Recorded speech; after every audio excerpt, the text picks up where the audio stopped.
Assalamualaikum warahmatullahi wabarakatuh. Seluruh bangsa dan setanah air, jumpa lagi di channel Jagat Lub itu. Semoga dalam keadaan sehat, tak kurang satu apa, rahmah barokah salam Allah curahkan untuk kita semuanya. Ini ada santri Torekoh dari Kudus, datang jauh-jauh ziarah ke makamnya Mbah Ilyas, yang notabene kala itu disambungkan bin Yahya, karena secara buku Torekoh dicek kebenarannya betul Mbah Malik bin Ilyas bin Yahya, padahal yang sahih itu sudah menurut manuskrip keluarga besar Bani Malik, Mbah Malik bin Ilyas bin Ali Dipowongso bin Pangeran Diponegoro bin Hamengkubuwono III kalau nggak salah.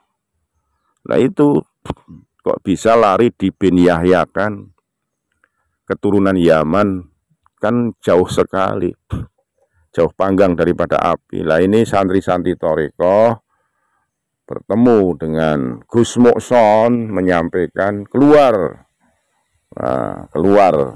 dari Torekoh yang dibesut oleh Habib Lutfi Pekalongan. Disampaikan itu kan kekecewaannya yang notabene secara sanad gurunya diputus, secara sir asrornya ya, anwarnya terputus karena dibelokkan secara darah satrah menuju Bani Yahya dari klan Ba'alwi keturunan Yaman. Inilah yang notabene mereka datang jauh-jauh dari Kudus, ada yang dari Tegal, ada yang dari Brebes, ya, sepakat geruduk tabayun betul-betul ini datang ke makomnya Mbah Ilyas. Betul enggak sih Mbah Ilyas itu di bin Yahya? Kan setelah temu dengan Gus Mukson dijelaskan betul. Nah, mereka bersepakat bersama kekecewaan dan akhirnya keluar dari Torekoh yang saat ini berbaiat kepada Pekalongan. Itu kutipan yang sempat saya dengar, saya sampaikan bahwa sangat berbahaya sekali pembelokan-pembelokan sejarah, apalagi sekelas Torekoh. Torekoh itu sudah ibadah hati, ya, manengku, ada kejujuran, kedisiplinan, malah godolanan, ya, walat itu nanti ya. Sekali lagi lah mohon maaf yang kari hakamati Nusantara. Assalamualaikum warahmatullahi wabarakatuh. Perkenalkan, kami dari warga Kudus yang kemarin-kemarin itu pecinta dan pengamal tarekat Sadiriyah, yang dikatakan dari jalur Syekh Abdul Malik bin Syekh Ilyas Purwokerto. Itu kami dari warga Kudus, karena kemarin saya pribadi menjumpai tentang statement Gus Muhsonuddin bahwa kemursidan Habib Lutfi di jalur Sadiriyah lewat Mbah Kyai Abdul Malik Purwokerto itu diragukan kemutasilannya. Maka saya bersama warga Kudus yang menjadi embrio dari PWI Perjuangan Wali Songo Indonesia dan Laskar Sabillah cabang Kudus, ya, itu berinisiatif untuk bertabayun untuk meminta penjelasan yang sejelas-jelasnya kepada Gus Muksonuddin. Semoga beliau berkenan. Jadi ini pertanyaan Gus, dari kami yang ada di Kudus itu, saya pribadi itu menjumpai statement video jenengan yang ada di Gusir Channel bahwa Mbah Malik itu, kebiasaan dari Mbah Malik Purwokerto, guru dari Habib Lutfi, itu ketika mengangkat seseorang menjadi mursyid itu disaksikan oleh banyak orang dan diumumkan secara terang-terangan. Apakah benar seperti itu kebiasaan Mbah Malik? Monggo dijawab. Oke, karena saya waktu itu masih kecil, ya, jadi akhirnya kan dengan diskursus nasab dan polemik tentang Habib Lutfi saya tracking Saya tracking itu, saya sowan ke sepuan-sepuan di lingkungan Gedung Barok lah, yang masih ada. Yang ada kaitan guru dan murid sama Mbah Malik dan murid atau masyarakat di situ, bahkan buriahnya itu setahu beliau itu hanya pernah mengangkat mursyid Naksabandi kepada cucunya bernama Kiai Abdul Qadir Al-Maghfurlah. Setelah itu tidak ada. Berarti tidak ada mengangkat kemursyidin Syadziliyah kepada siapapun ya? Saya tracking atau saya soal-soal itu tidak ada. Kalau seandainya ada, pasti Mbah Malik mengumumkan di depan umum ya. Tradisi mursyid dan tradisi Mbah Malik karena sempat mengangkat mursyid cucunya diumumkan di masjid. Nah, itu dari berapa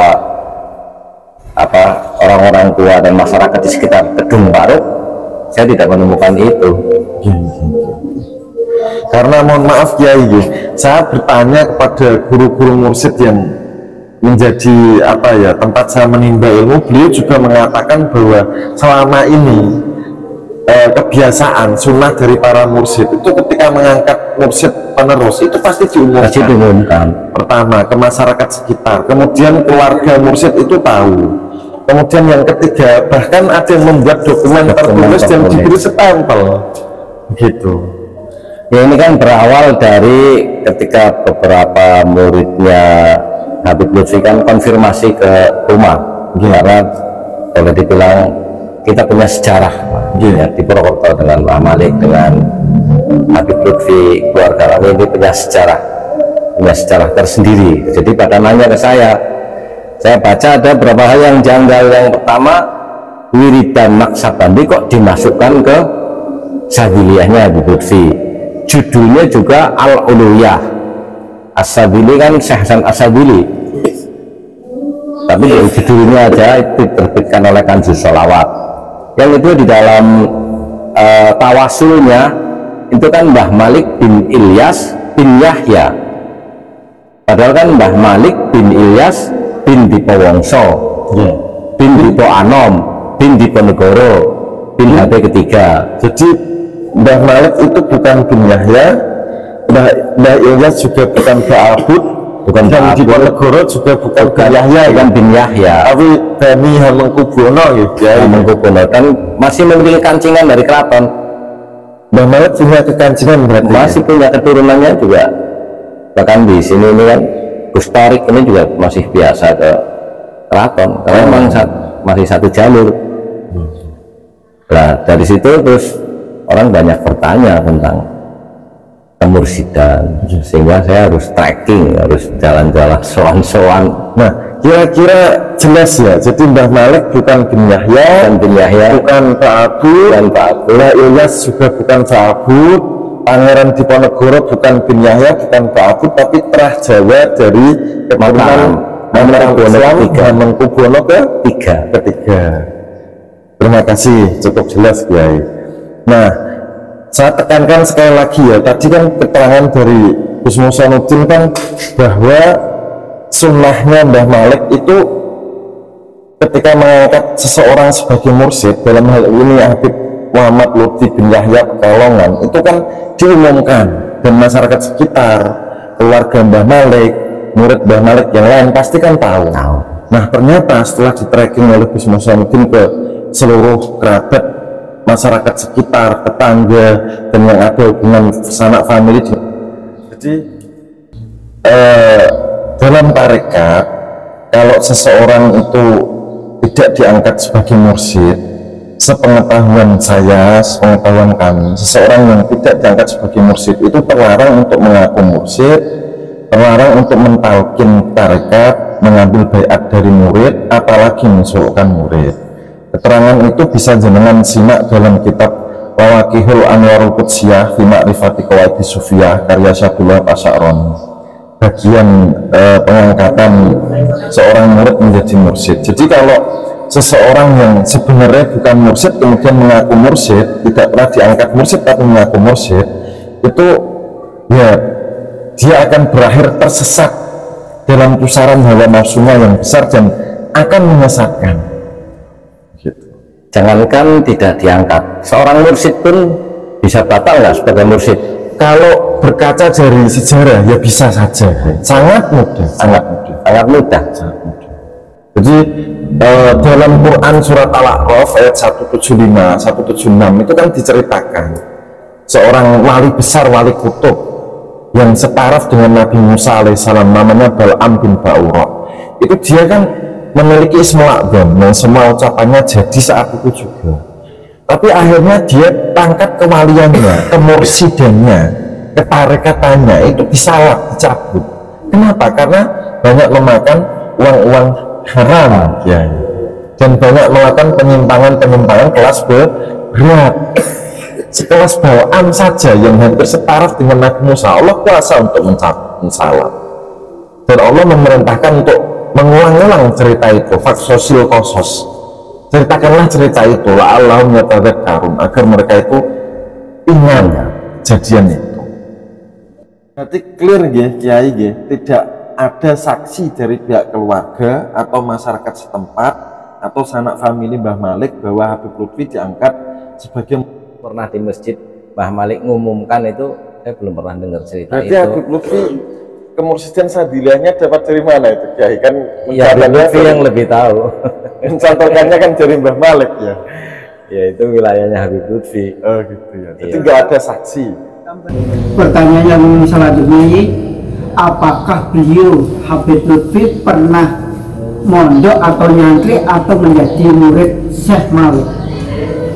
Kalau mondok nyantri seperti kebanyakan orang Jawa ya enggak, jadi hanya dari mana mampir terus berapa hari terus pulang. Tahu saya enggak nyantri seperti nyantri mondok itu. Kalau mungkin lebih tepatnya ya istilahnya santri tabarukan. Kalau santri kalong masih setiap hari kan, betul ya. Setahu saya hanya mampir, Berarti sekedar mampir. ya mampir berapa hari terus pulang, mampir berapa hari pulang gitu. Berarti bukan membaca sebuah kitab terus dikatakan awal sampai akhir, itu bukan ya, Kiai? Kayaknya enggak ya, saya enggak pernah melihat cerita itu. Dan waktu itu kan saya memang masih kecil ya, masih kecil, cuma mendampingi kakek soal Mbah Malik. Terima kasih jawabannya. Sekali lagi ini pertanyaan masih berputar kepada sosok Habib Lutfi.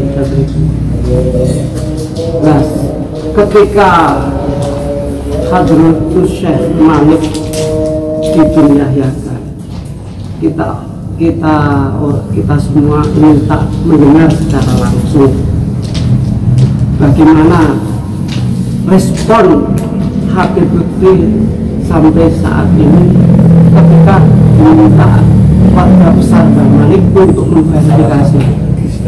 Setelah kami podcast dengan Gus Agung, salah satu dzurriyyah Mbak Ilyas, ketika Mbak Ilyas dibinyahiakan sempat telepon ke Pekalongan, katanya mau klarifikasi di waktu haulnya Mbak Malik. Tapi ini sudah hampir 2 tahun nggak ada klarifikasi. Sampai sekarang Pak? Setahu saya sampai sekarang kan belum pernah ada klarifikasi, baik melalui mass media maupun datangi ke keluarga ke Bani Ilyas. Karena yang di bin Yahya kan Mbak Ilyas, Mbak Malik bin Ilyas bin Yahya. Berarti belum ada istilahnya etikat baik ya, sama guru, sama mbah guru kan. Yang kita lihat seperti itu. Yang kita lihat belum ada kan di pengajian maupun di. Sampai detik ini ya Gus. Ya, saya belum pernah mendengar dia meluruskan tentang sejarah itu. Bahkan itu siapa itu? Buya Rozi apa kan? Apologik. Habib Rizik. Enggak, Buya Rozi itu. Biologi ya. Apologik. Maksudnya apologik bagaimana? Ya seolah-olah membela bahwa itu mensayyidkan atau memuliakan gurunya. Padahal Padahal kan memperhatikan membin. Kalau mensayyidkan itu kan hanya dalam panggilan sayyidi atau ustadi kan. Kalau itu udah jelas tertulis Mbah Malik bin Ilyas bin Yahya, kan bukan mensayyidkan itu. lebih tepatnya Mengalawikan.